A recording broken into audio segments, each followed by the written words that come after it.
समझ नहीं पा रहे हैं, आप समझ नहीं पा रहे, पछताना पड़ेगा बाद में। थोड़ा समय विश्राम किया जाता है, इसको अभ्यास में डाल लो। कई वर्ष हो गए मध्याह्न में विश्राम नहीं, नींद का नहीं, थोड़ा शरीर स्वस्थ होने का, लेट जाना फिर बैठ जाना, फिर टहलना, फिर लेट जाना बैठ जाना, नींद का नहीं। रात्रि में 4 घंटे इसको लेटने के लिए देते हैं बस, बीमार स्थिति में। शायद बीमारी ना होती तो पद्मासन में इसको हम विश्राम देते, पर अब पद्मासन लगा नहीं सकते। शरीर सुख आराम त्याग किए बिना भगवत मार्ग में कोई भी विजितात्मा नहीं हो सकता। रगड़ो, इस शरीर को रगड़ो, हाथ में माला है या काउंटर है, टहल रहे हैं, जब नींद आ रही टहल रहे हैं, सिर्फ 4-5 घंटे शयन के लिए दीजिए। क्या कर पाओगे आगे? यही अवस्थाएं हैं, नवयुवक अवस्था। इसी पर विजय प्राप्त करो, नींद आदि पर, भोजन पर, नींद पर। जानबूझकर 1-2 दिन भोजन छोड़कर भजन पड़े नहीं रहना, कोई जान न पावे कि आप भोजन नहीं किए। पूरी दिनचर्या ज्यों की त्यों होनी चाहिए। जिद्दी स्वभाव, परमार्थ के पथिक का जिद्दी स्वभाव, आराम त्यागी स्वभाव। और शरीर को जैसा बना लो प्रभु वैसे ही है, इसमें जड़ है, कोई अंतर नहीं पड़ता है। रात में सो, दिन में 4 घंटा सोने का अभ्यास बना लो, दिन में सोते रहो। अभ्यास है, चाहे जगने का बना लो चाहे सोने का। आधा आधा कवल रोज बढ़ाते चले जाओ, भोजन आते फैलती चली जाएंगी। आधा आधा कवल रोज कम करते चले जाओ। 24 घंटे में 400 ग्राम अन्न से स्वस्थ शरीर का पोषण हो जाएगा और वो क्रियाशील रहेगा। 400 ग्राम अन्न से काहे को बर्बाद कर रहे हो? आते बढ़ाते चले जा रहे हो। इसको कम करो, कम करो। भोजन 400 ग्राम अन्न से काम चल जाएगा। जिसे भगवत प्राप्ति के बिना आप जिया नहीं जा रहा, तब भगवत प्राप्ति होती है। ये शरीर सुख आराम के त्यागने की, हमें बहुत समय बर्बाद मत करो, समय बर्बाद मत। भोजन कर रहे हो, नाम जब चल रहा है, अंदर पद चल रहा है, कोई भी भोग तुम्हें नहीं फंसा सकता यदि भगवान नाम चल रहा है। समझ ही नहीं रहे, भगवान नाम नहीं जप करना, बस मन मानी आचरण करना है। बड़ी भारी आवश्यकता है शरीर सुख आराम के मिटाने की साधक को। जीवन भर इसी में लगे रहे, जीवन भर। जब से इस मार्ग में चले तो इसी पर है। नींद और भूख दो पर भारी प्रहार रहा है, नींद और भूख। वो भगवान की कृपा से ऐसा, अब तो बहुत भारी रोग से ग्रसित है, लेकिन पीछे मुरारी शरण आए और कहा अल्ट्रासाउंड कराने चलना है, डॉक्टर ने बोला है, तो आज कुछ खाना नहीं। हम कहा आज की बात कर रहे हो? 3-4 दिन से कुछ नहीं गया। जब डॉक्टर वहां देखा तो बोला बाबा पानी पे रहते हो क्या? जो वैसे किया, जानबूझ करके मधुकरी नहीं जाना, 3-4 दिन नहीं पाना। अब देखते हैं भजन कैसे होता है। और यह अभ्यास बचपन से, भूखे रह करके, सर्दी में, गर्मी में, बीमारी में, हर स्थिति में भजन नहीं छूटना, दिनचर्या नहीं छूटने। शयन में जो तुम्हें सुख मिलता है वो तमोगुणी नींद का है। जागृत होकर भजन में अगर समय व्यतीत कर दो, हाँ, जीवन आनंद में। शरीर सुख आराम को नष्ट करने की जरूरत है साधक को। दिन में सोना बंद करो। जो रात्रि में जगते हैं वो सो सकते हैं आधा टाइम, आधा टाइम सोने का टाइम 4 घंटे, तो 2 घंटे विश्राम कर लो। और रात्रि में ऐसी सेवाएं करो कि 1-2 घंटा उसमें विश्राम कर लो, 4 घंटे से काम। और जो रात्रि में चैन से सोते हैं, दिन में मत सो। दिन में टहलो, माला लो और अपने ही कमरे में टहलो, बंद करके कमरा, अपने ही अंदर टहलो, खूब नाम जप करो, मंत्र जप करो। देखो कैसा आनंद आता है कि अरे तेरा समय जा रहा है, पता नहीं आगे कौन सा रोग आ जाएगा, कौन सी घटना घट जाएगी, तू भजन करने लायक रहे या ना रहे। आज भजन कर लेगा तो कल, बता रहे हैं ना, हर समय मन उत्साहित रहता है। तभी हम कह रहे हैं कि भजन करोगे तो मरते दम तक तुम्हारा उत्साह नष्ट नहीं होगा, उत्साह संपन्न। कितना आनंद रहता है। मन से भगवत आराधना शुरू हो जाती है, मन से पाठ शुरू हो जाता है, मन से परिक्रमा शुरू हो जाती है। हमें लगना है, आराम शब्द जीवन में नहीं। सीधी बात समझो, जब तक भगवत प्राप्ति नहीं तब तक आराम नहीं। राम काज कीन्हे बिनु मोहि कहां विश्राम। बिल्कुल जिद्दी स्वभाव बनाना पड़ेगा। शरीर, आलस्य, प्रमाद, भोग, नाना प्रकार की खान पान सामग्री, तो भगवान कहते फिर मेरी प्राप्ति की विजितात्मा बनो। आराम है, राम काज कीन्हे बिनु मोहि कहां विश्राम। समुद्र पार कर रहे हैं, मैनाक जी प्रकट हो गए, थोड़ा विश्राम कर लो। बोले नहीं, राम काज कीन्हे बिनु मोहि कहां विश्राम। मोहि कहां विश्राम। सेवक सुख चाह मान भिखारी, व्यसनी धन शुभ गति व्यभिचारी, कभी नहीं। सर्वभूतात्म भूतात्मा, संपूर्ण प्राणियों के साथ आत्मवत व्यवहार करे, सब में मेरा प्रभु विराजमान है। जैसे हमारे किसी शरीर के अंग में चोट लग जाए तो हमें ही लगती है, ऐसे संपूर्ण चराचर जगत में जब हम किसी को दुखी देखे तो हमारा हृदय दुखी हो जाए। कैसे इसके दुख को, इसे सर्वभूतात्म भूतात्मा कहते हैं। जो योगी होता है वो सबको सुख पहुंचाने की चेष्टा करता है, किसी को भी दुखी देखकर उसका हृदय व्याकुल हो जाता है। साधन में स्वाभाविक प्रवृत्ति नहीं होती, लगाना पड़ता है, इसलिए उद्देश्य दृढ़ रखो। अब हमको इसी जन्म में भगवत प्राप्ति करनी है। हम प्रियालाल की शरण में हैं। हमारा एक एक मिनट बड़ा कीमती है। हर मिनट में, हर सेकंड में हमें नाम जप करना है और प्रभु के भरोसे रहना है। कम सोना है, कम खाना है, कम बोलना है। 3 बातें पकड़ो। कम सोना, इसका अभ्यास बना लो। कम खाना, इसका अभ्यास बना लो। और कम बोलना, इसका अभ्यास। ये 3 बातें जीवन में साधक के बिल्कुल सरलता पूर्वक आ जानी चाहिए। मिताहार, मित भाषण और नियमित शयन। शयन से बचो, ये बहुत जहर है। नींद बहुत जहर है। निद्रा आलस प्रमादोत्थम तत्तामस मुदाहृतम। इसको एक सीमा में बांध दो। 3 घंटे, 4 घंटे, 5 घंटे, बस 24 घंटे माला, काउंटर, वाणी, सेवा, टहल रहे हैं। सो नहीं सकते, आराम नहीं कर सकते, नहीं कर सकते। ये अभ्यास बनाओ तभी आगे बढ़ पाओगे। सत्संग रोज सुनते हो, देखो तुम्हें जो डांट लगती है, तुम्हें बहुत प्यार करते हैं।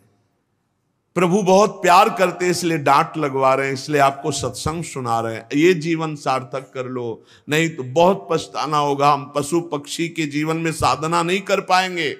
कैसे हमारा चिंतन बदले। भगवान ने अगला शब्द का मदगत प्राणा। प्राण जिसके मेरे में समर्पित है।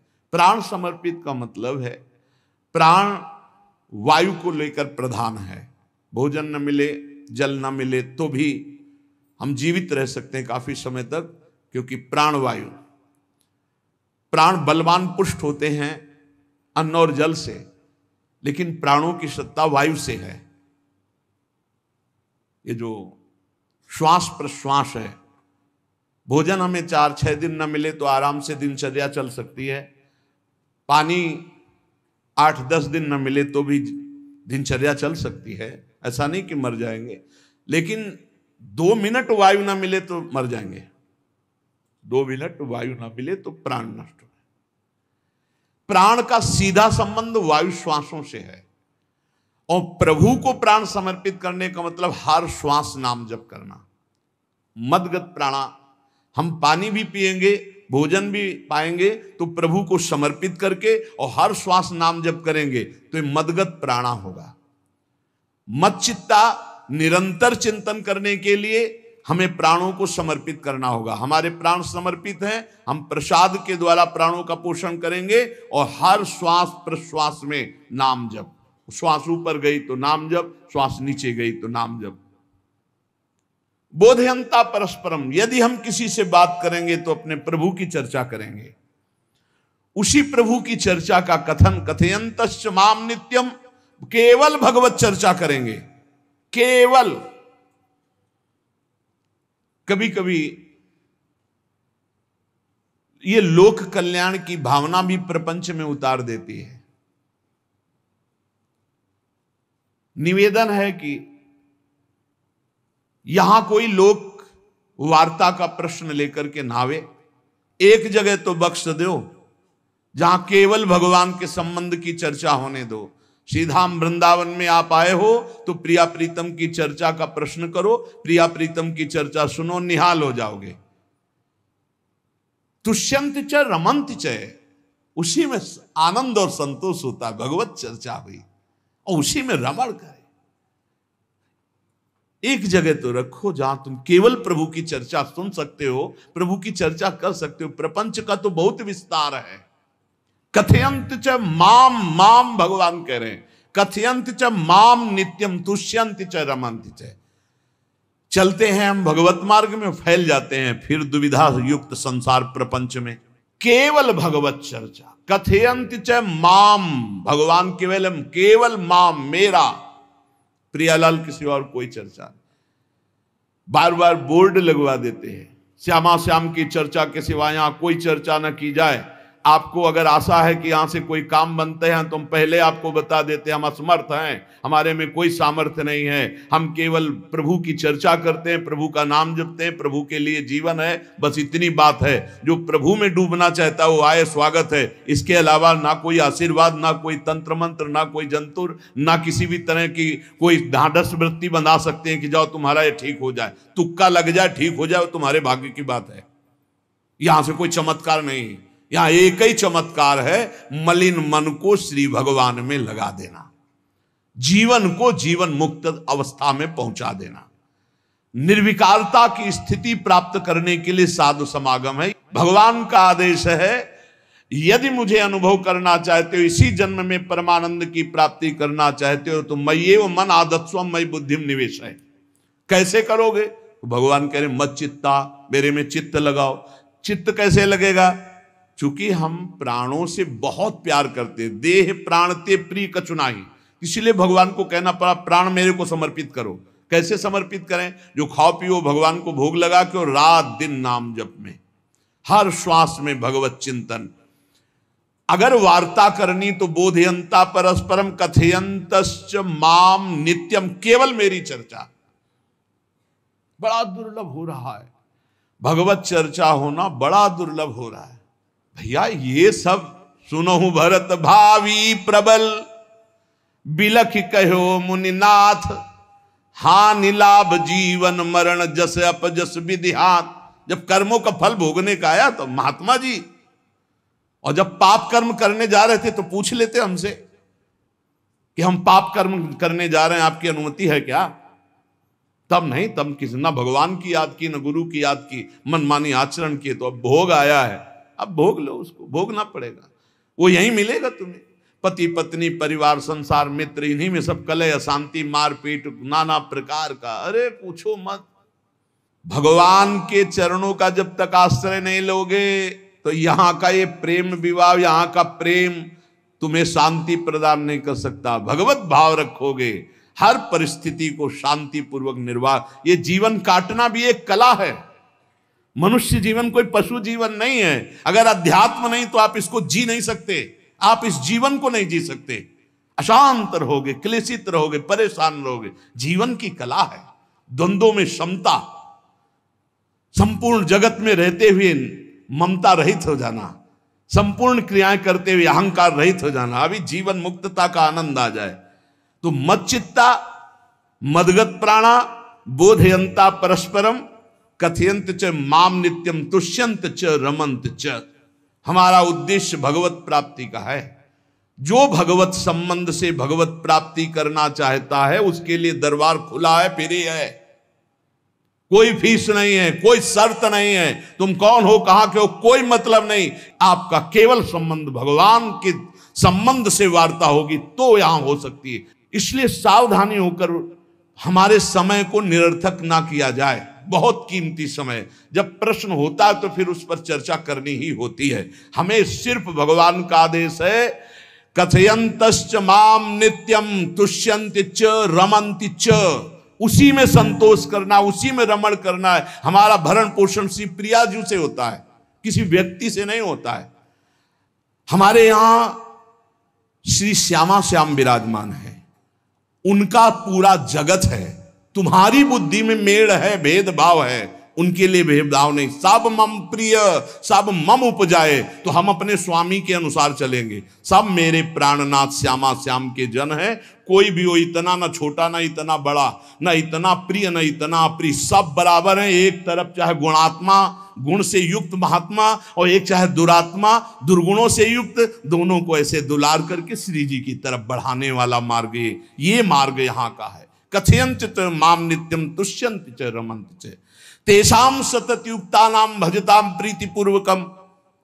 जो सतत प्रेम पूर्वक मेरा भजन करता है, भगवान करे ददामि बुद्धि योगम तम, उसकी बुद्धि का योग मैं करा देता हूं। ये खास बात हुई, लगाने की चेष्टा हमने की मन बुद्धि को, और भगवान आकर मन बुद्धि में विराजमान हो गए।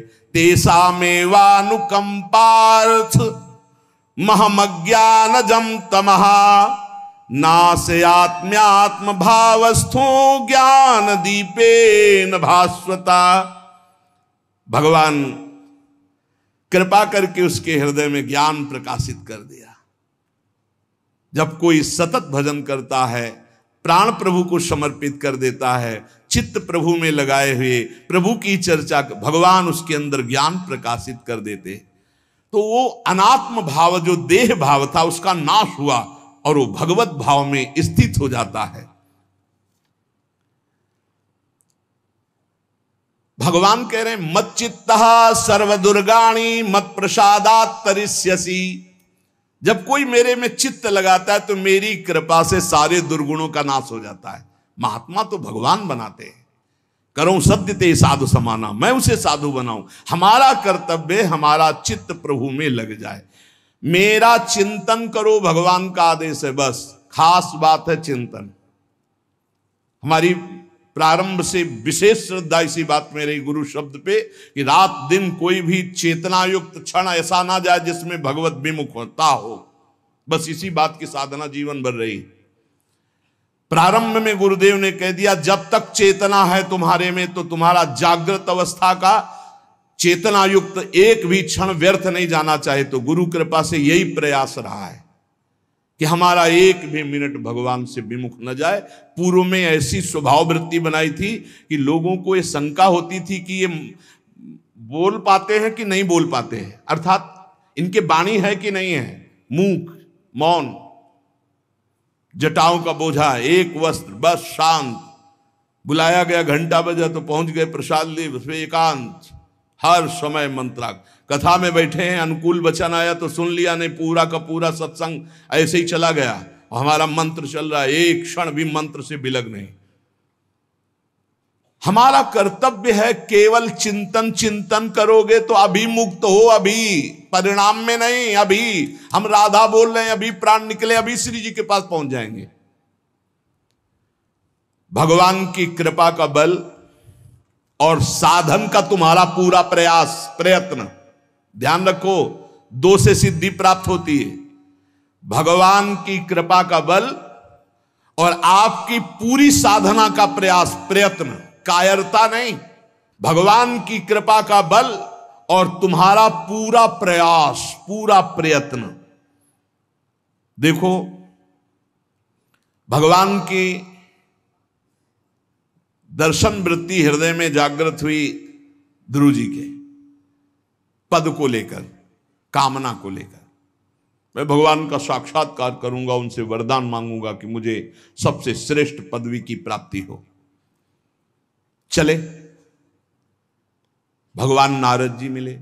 पहला प्रलोभन, चलो अभी तुम्हें इस सम्राट पद पर नकार दिया। फिर भय, सांप हैं, बीछी हैं, जंगल के बड़े, और फिर यक्ष राक्षस, न जाने कौन कौन है। तुम अभी बालक हो, तुम्हें खा जाएंगे, तुम क्या तपस्या करोगे, क्या भजन। नहीं, इससे भी नहीं टिके। कुछ भी हो, कदम वापस नहीं जाएंगे, अब तो हरि की प्राप्ति। तो गुरु मंत्र दे दिया। 6 महीने बहुत ही देह भाव रहित होकर उच्च कोटि की साधना की। बालक होने पर यही मथुरा में, मधुपुरी में देह भाव रहित होकर के, क्योंकि जंगल में ऐसे ऐसे मच्छर बड़े बड़े ना, एक मच्छर मारे तो पूरा होश खराब हो जाए, पूरी चेतना जागृत। तो उस 5 वर्ष के राजकुमार के शरीर में कितने मच्छर चिपके रहे होंगे। क्या क्या भयावह। हमने तो सेनपुर में देखा, आसन लगाए बैठे, काला नाग सांप ऐसे फुसकार रहा है। पूरा दृढ़ निश्चय है कि अगर ये काटने का समय है तो काट लेगा, नहीं काटना तो बिल्कुल नहीं काटेगा, बैठे रहो।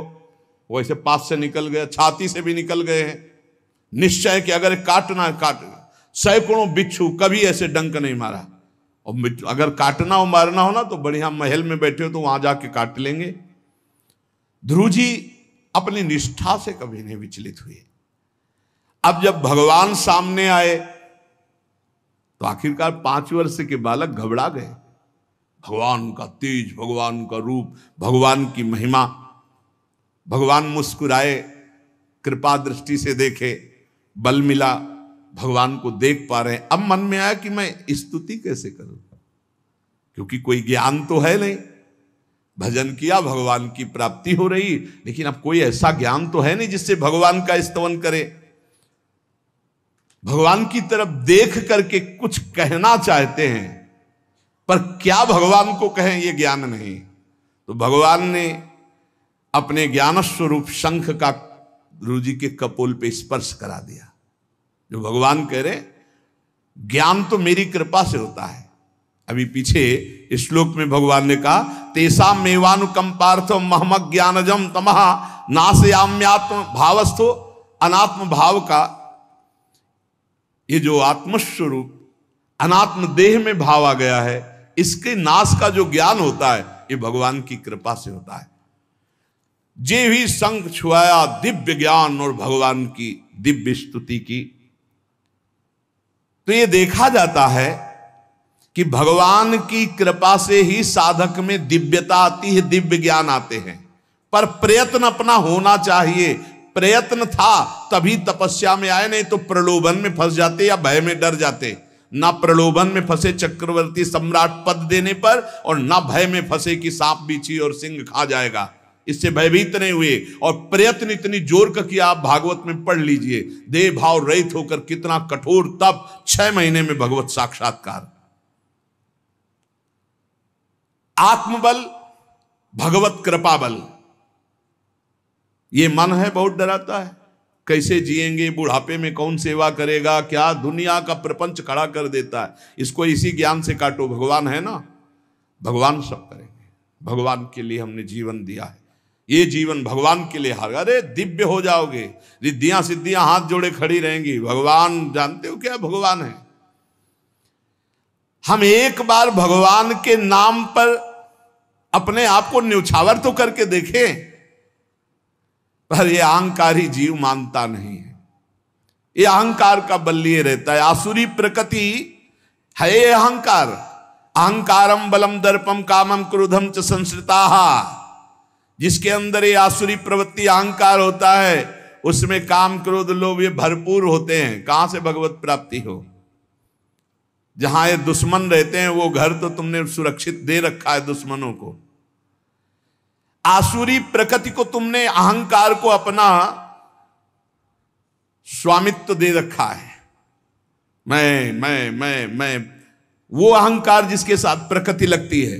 जब अहंकार और बढ़ जाता है तो ईश्वरोहम अहम भोगी सिद्धोहम बलवान सुखी। तरंग से समुद्र नहीं होता, समुद्र से तरंग होती है। हम जितने भी हैं सब तरंग हैं उस परमात्मा की। वायु विकार नष्ट हुआ, समुद्र में ही लीन हो गए, ये बात है। लेकिन एक तरंग समुद्र नहीं पैदा कर सकती। एक सूर्य चमक रहा, कोई बंद के सूर्य दूसरा चमक के दिखाए। बहुत सावधानी से उपासना करो। ये अहंकार, भगवान कह रहे हैं, भगवान ये जो अहंकारम बलम दर्पम कामम क्रोधम च संश्रिताः, इस अहंकार को नहीं मिटाया तो ये अनुभव कराने लगता है और 4 बोलने लगते हैं कि आप तो भगवान हैं। तो धर्म सम्राट करपात्री जी, इतने सिद्ध महापुरुष, और विश्वेश्वर विश्वनाथ जी की स्थापना करके रात दिन आराधना। काशी में बड़े बड़े सिद्ध महापुरुष भगवान शिव की आराधना करते, बड़े बड़े सिद्ध महापुरुष भगवती अम्बा की आराधना करते। ये कौन सा ज्ञान प्रकट हो जाता है जो भगवत स्वरूपों का अपमान होने लगता है। मुझे यही समझ में नहीं आता। गुरु रूप से हमें शास्त्र के आचरण देने आए, मनमानी भ्रष्टाचार सिखाने नहीं आए। आज तक कभी कहीं भी भगवत स्वरूपों का अपमान महापुरुषों द्वारा नहीं हुआ। महापुरुष और भगवान में अंतर नहीं, पक्का मुझे विश्वास। हम तो चराचर जगत को भगवत स्वरूप मानते हैं, लेकिन आचरण कराने के लिए आचार्य गुरुदेव जैसे चले हैं वैसे ही चलना होता है। सदैव संतों ने अपने को अधम और तुच्छ और नीच कहा है।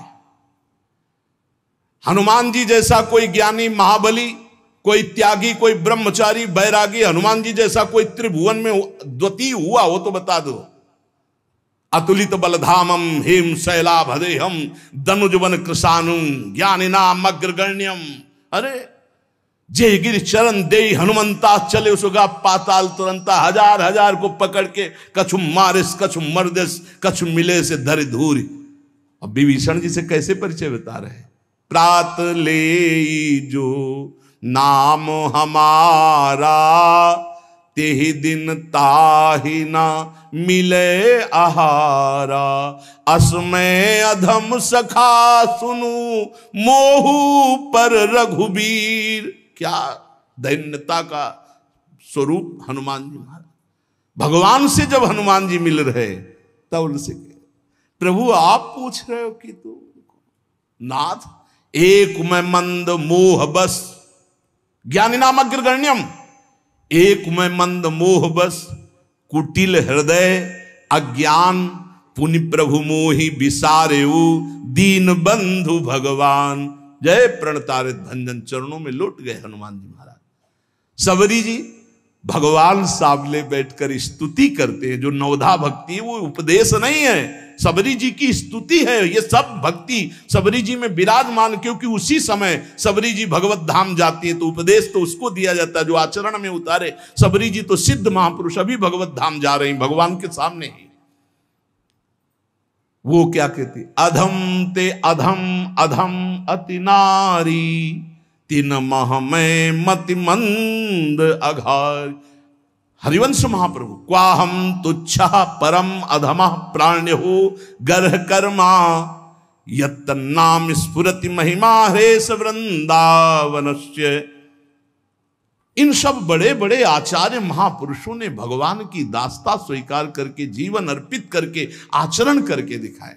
जहां ये आसुरी अहंकार होता है तो ईश्वरोहम महम भोगी सिद्धोहम बलवान। ये सिद्धावस्था नहीं है, ये तमोगुणी आसुरी अहंकार का परिणाम है जो ये दिखाई देता है भगवत स्वरूपों का अपमान करके। नहीं, यद्यपि अभेद है वो महापुरुष शिव और वो अभेद है, पर आचरण जब करेगा तो स्वामी और सेवक का करेगा।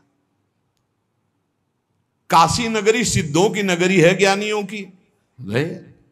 देखा बड़े बड़े सिद्ध परमहंस जाते हैं शंकर जी के दर्शन करने, विश्वनाथ जी के, तो जिनके कमंडल भी नहीं दिगंबर है ना, तो वो भी ऐसे हाथ उठा के नमः पार्वती पते और बस ऐसे सर झुकाए खड़े रहते हैं। जल भी नहीं है, पत्र भी नहीं है, ऐसे वो हम सब खड़े खड़े घंटों खड़े रहते। तो वहां के शिव पार्षदों से ऐसा करुणा में प्रेम हो गया था कि वो हमें नहीं हटाते थे, तो एक कोने में घंटों खड़े रहते थे और दर्शन करते रहते थे भगवान विश्वनाथ जी। तो जैसे ऐसे अवधूत आते, न कोई जल का कमंडल है, न कोई पत्र है, न पुष्प, नजदीक गए और नमः पार्वती पते हार हार महादेव, बस सर झुकाए, ये है। और स्वयं शिव स्वरूप है, इतना अंतर नहीं ब्रह्मबोध में।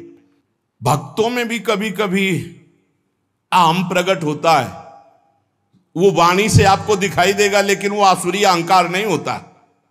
ध्यान रखना, ये उनका भागवतिक बल होता है, ये आसुरी अहंकार नहीं होता। जैसे जनक जी की सभा लगी हुई है, भगवान श्री राम लक्ष्मण जी विराजमान है विश्वामित्र जी के समीप बड़े सौम्य भाव से। जनक जी महाराज ने देखा कि बड़े बड़े वीर आए पर धनुष यज्ञ में धनुष को अजगों को कोई उठा ही नहीं पाया, खंडन की तो बात जाने दो। रावण बाणासुर आया, आरती प्रणाम करके चले गए।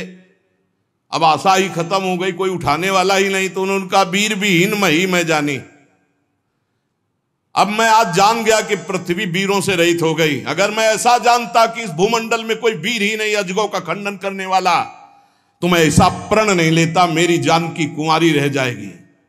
ऐसे विकल होके वीर विहीन मही मैं जानी। जनक जी ने इतनी बात जे ही कही तो लक्ष्मण जी कूद पड़े सिंह शावक की तरह उछलकर। और कहा कि जहां रघुकुल भूषण भगवान श्री राम विराजमान हो जनक, ये बड़ी तुमने निराशापूर्ण बात कैसे कह दी? तुमने ऐसी बात कह दी जहां रघुकुल भूषण भगवान श्री राम विराजमान है। ताल ठोकी और कहा अगर इनका इशारा हो जाए, समझो, जो तुम्हारी अनुशासन पाओ, कंदुकियू ब्रह्मांड उठाओ, काचे घट जिमी डारों फोरी, सकऊं मेरु मूलक जिमी तोरी, कमल नाल जिमी चाप चढ़ाऊं, जो जन सत प्रमाण ले धाऊं। हे जनक, जहां रघुनाथ जी विराजमान होते वहां ऐसी बात नहीं कहते। तुमने ऐसी बात कैसे कह दी? अगर मेरे स्वामी का आदेश हो जाए अभी तो पूरे ब्रह्मांड को कच्चे घड़े की तरह तोड़ दूं। ये अजगौ पुराना 100 योजन एक बार में दौड़ते हुए जाऊं और इसको ऐसे कमल लाल की तरह तोड़ दूं, मेरे स्वामी का आदेश हो। यह अहंकार नहीं है।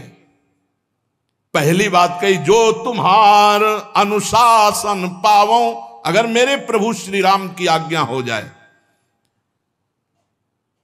और लक्ष्मण जी ने एक बात और कही कि तोरों छत्रक दंड जिमि तव प्रताप बलनाथ। आज के बाद कभी धनुष स्पर्श नहीं करूंगा यदि मेरी बात झूठी हो जाए। आपके प्रताप से इसे बरसाती छत्ते की तरह तोड़ दूं इस अजगौ को, अगर आपका आदेश हो। तव प्रताप बलनाथ, यह अहंकार नहीं है, यह भक्त का भगवत प्रताप है। दशानन कह रहा है, अरे मुझे क्या भय, तेरी सभा में अगर कोई वीर हो तो मेरा पैर उठा दे। मैं राम जी का एक छोटा सा सेवक हूं। तू मेरे प्रभु को बार बार मनुष्य कह रहा है, मैं जिनका सेवक हूं। तेरी सभा में तू जो अपने सभा बलों के बल पर बलवान होकर कहता है कि ये सब आहार है, तो मैं उनका एक छोटा सा दूत हूं। अगर कोई मेरा पैर उठा दे तो जानकी जी को राम जी हार जाएंगे, वापस चले जाएंगे। राम प्रताप सुमिरपन रूपा। सभा में पैर हाहाकार मच गया। जब स्वयं दशानन उठा तो मारा घूसा, 4 मुकुट राम जी के चरणों में गए। राम जी के चरणों में झुक, तब तेर बचेगा, मेरे चरणों में झुकने से नहीं। कोई उठा नहीं पाया। ये अंगत का अहंकार नहीं, ये भक्त का भगवत प्रताप होता है। राम प्रताप सुमेरी परण रूपा।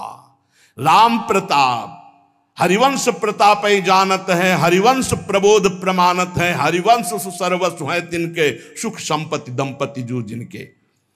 लक्ष्मण जी कह रहे, सकऊं मेरु मूलक जिमि तोरी। जैसे मूली तोड़ दिया जाता 4 लाख योजन का सोने का पहाड़ सुमेरु, ऐसे उखाड़ के तोड़ के फेंक दूं। भगवान अपार सामर्थ्यशाली, और जो भगवान में चित्त जोड़े अपार सामर्थ्यशाली।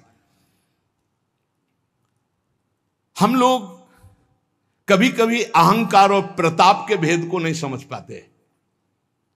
महापुरुषों में अहंकार नहीं होता, वो भगवत प्रताप होता है। जो आसुरी अहंकार है वो तो भगवान की